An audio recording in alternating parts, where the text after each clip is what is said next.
right now are on the precipice of an extraordinary transformation in technology. I honestly think this is probably the best moment that Bitcoin has had to date. If it has a better one, then it's going to be a hell of a ride.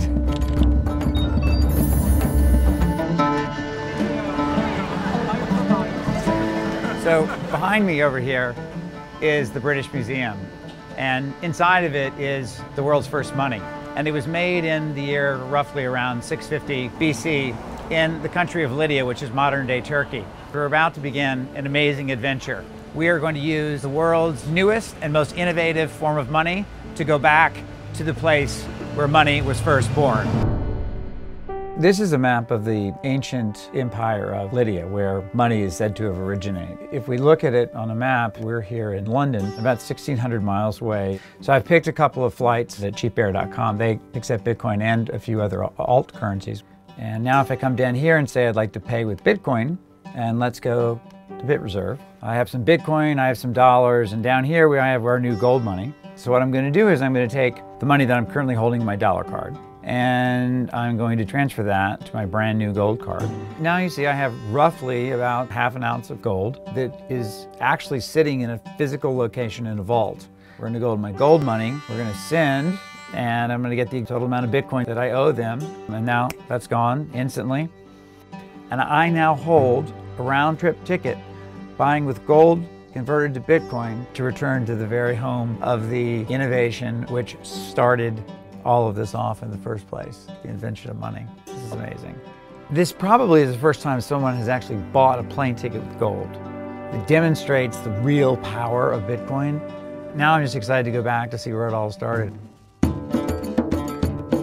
The most important characteristic is that gold preserves purchasing power over long periods of time. So for example, an ounce of gold today buys the same amount of crude oil it did in 1950. Today you can buy a man's suit for an ounce of gold. A Roman senator could buy his toga for an ounce of gold. What is it about this yellow metal that makes it so special? The fact it's chemically inert, it resists oxidization, it's fungible. The gold in my ring is the same as the gold in Fort Knox. These are things that Bitcoin does have in common with gold. One Bitcoin is identical to another Bitcoin. You can divide it up much like you can gold. Wow. Oh, yeah. Wow. If you've not, that is amazing. So this is the form of gold that BitReserve will be holding. How much does this weigh? It's about 12.5 kilos. So it's about 25 pounds for this, 30 pounds. I don't think right now it's very easy for people to hold gold as money. So I think this is innovative. Nobody runs very fast with these, do they? These are not made for sprinters. You have to train first. Yeah. Gold's strength is that it's something corporeal. You can put it in your hand and feel it and touch it and carry it around with you. Cryptocurrency, on the other hand, its strength is that you can't pick it up in your hand. When you send gold, you have two choices. You can send this, or using BitReserve, you can store all this gold on your iPhone and still weigh exactly the same amount. I'm not going to bet against several thousand years of history and say that gold's going to be going out of fashion anytime soon. You know, I think the two are complementary, and I think ultimately the mix of gold and cryptocurrencies is going to change the way we do global commerce.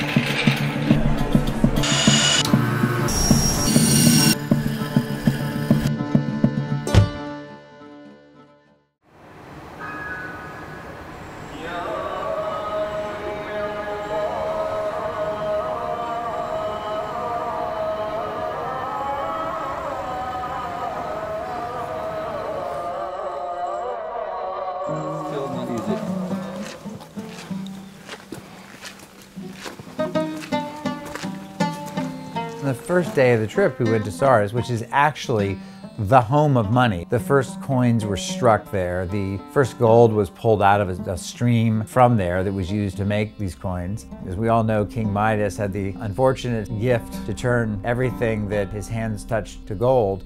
And when he decided to have that power unwound, he was told to bathe in the stream. The Lydians believed that that's actually where that first gold had come from, that minted the first coins. It's the full circle. To go to the place where all of this started is such an extraordinary experience. So this is the commercial part of the city. These are the stores along Main Street.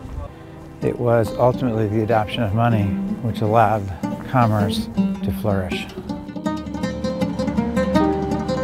To today we're going to the Kimirelti Market, which is a famous open-air market in Izmir. It is the historical successor to these stalls that you saw in Sardis. You see in a couple of snapshots how money has allowed goods and services that we can buy and have access to explode.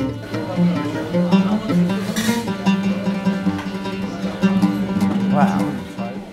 Wow, they must sell a huge amount of stuff here every day for all these fresh vegetables, and it really is virtually everything. Money's gone through a bunch of different transitions over the years, and we've gone through a sort of electronic transition, which is in the form of credit cards. That transition has put a whole bunch of middlemen in the middle of money who now make money off of the exchange of money.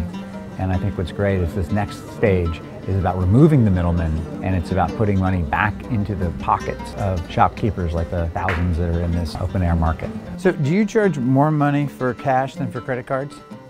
If it is cash, better for us because they're taking commission, Imagine that there was a card right. that it had no cost, that you swiped it and you got all the money. Of course.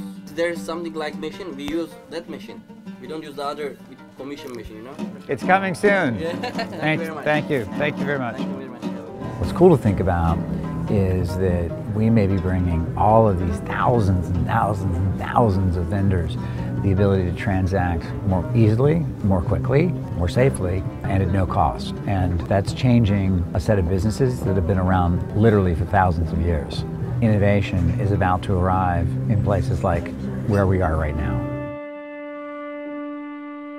Well, when we decided to do the gold card, we realized that we were tapping into something that's been around for really as long as man's been talking about money. We've seen huge amounts of innovation, but then there's a strand that has run through time and space of gold as a common denominator in the world of money. Our dream is that BitReserve has the same profound effect on money that money had on commerce by delivering a similarly disruptive way for commerce to occur. We can be, in terms of innovation, somewhere close to the initial innovation of money itself.